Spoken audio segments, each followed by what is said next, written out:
අපේ රට අපායක් හා සමානයි. හැඳින්වීමට වඩා කෙටි කාලයක් මම ගන්නවා මගේ අදහස් ප්‍රකාශ කරන්න. මට කරුණු 4යි තියෙන්නේ කියන්න. මුල් කාරණාව නම් මේ බලහත්කාරයෙන් අතුරුදහන් කිරීම හා ඝාතනය කිරීම හා මානව හිමිකම් උල්ලංඝනය කිරීම මේ රටේ ප්‍රධානම ප්‍රශ්නය හැටියට මම දකිනවා.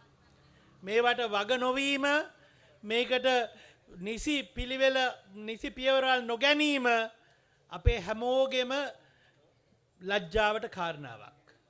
දෙවෙනි කරුණ අතුරුදහන් වූ පවුල්වල ආදරණීයන් අම්මලා තාත්තලා දූලා පුත්තු දරුවෝ ඥාතීන් ඒ සියලු දෙනා මෙතන කරලා තියෙන කාර්යභාරය අවුරුදු සමහර අය 35ක් වෙනවා ඊටත් වැඩි වෙන්නත් පුළුවන්. එදා සිට අද දක්වා කරන කාර්යභාරය අපිට මැනිය නොහැක. ඒ තරම් විශිෂ්ටයි ශ්‍රේෂ්ඨයි. ඒ කැපවීම ඒ තමන්ගේ නැතිවුවන් වෙනුවෙන් කරන ඒ ආදරය මේ සටන ආදරයේ සටනක්. ඒක අපිට මනින්න බෑ තක්සේරු කරන්න බෑ ඒකේ වටිනාකම. දැන් එතනින් අපි දේශපාලනයට බහිමු.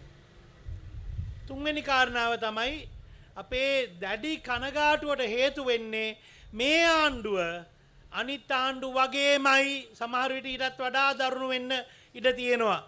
දැන් බොරු බේගල් කියාගෙන නිදහස කරු කියාගෙන මේ පණිවිඩය ගේන කට්ටිය අපහාසයට ලක් කිරීමට උත්සාහ කරනවා.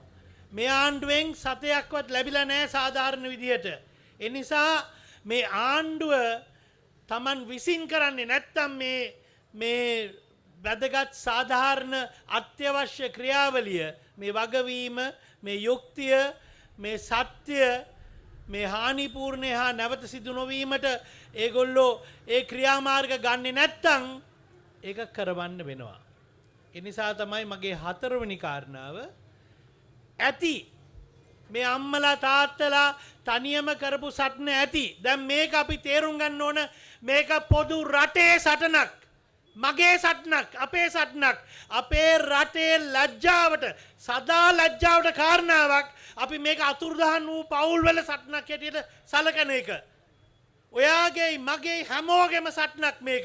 මෙතනින් අපි කියන්න ඕනේ මින් ඉදිරියට මේකට පිළිවෙලක් දුන්නේ නැත්තම් අපි මෙතනින් මේ සටන ඉදිරියට ගෙනියනවා. ඒක අත්‍යවශ්‍යයි.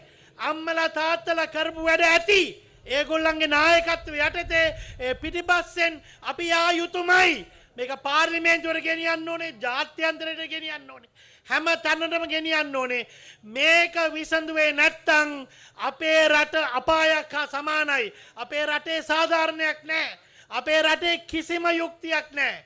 ඒ නිසා ඒ වෙනුවෙන් අපි පෙනී සිටින්න ඕනේ. බොහොම ස්තුතියි.